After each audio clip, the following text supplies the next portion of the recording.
My name is Karen Green, and I have developed conscious care cards.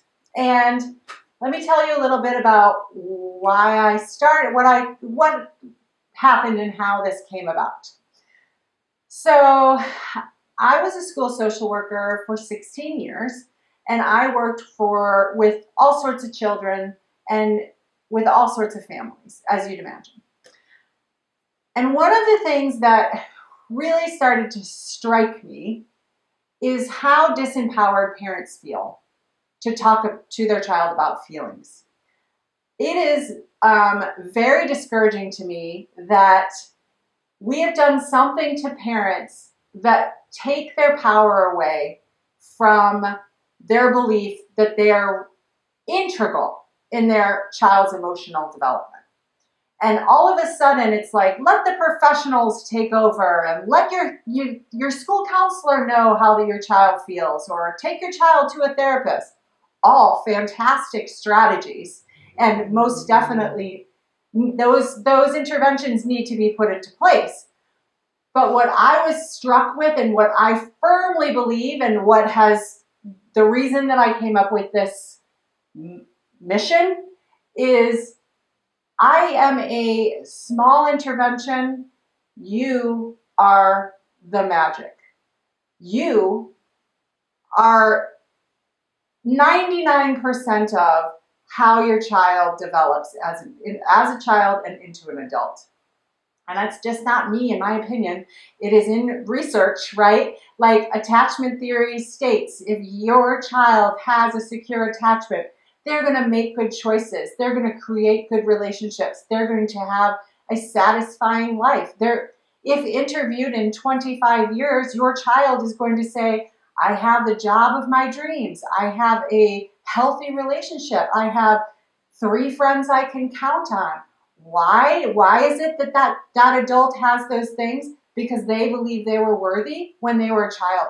Why did they believe they were worthy when they were a child? Because your relationship was reliable, dependable, and predictable. Because you mirrored back to them, you're lovable, you're safe. I was doing that and working with families and jotting down small little activities and scraps of piece of paper, not nearly as pretty as these. And they would come back to me and they'd be like, Karen, something's shifted. Something's going on. And it not only was self-reporting from parents, it was also teachers. Like, they're not throwing chairs anymore. Or, they're starting to play with other kids at recess. Or, wow, they're not reporting feeling depressed. Or, their self-mutilation has decreased.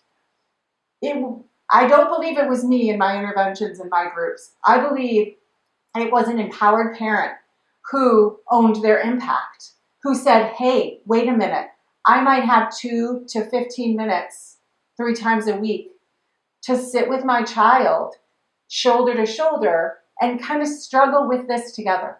I'm not asking you to, read the plethora of books I've read and implement all sorts of interventions. No, I'm asking you to struggle with emotions in front of your child.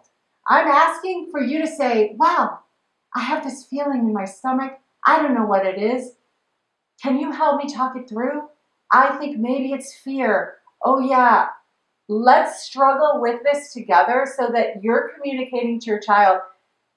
I don't really get feelings either, but I'm brave enough with you to be courageous and try and figure it out together.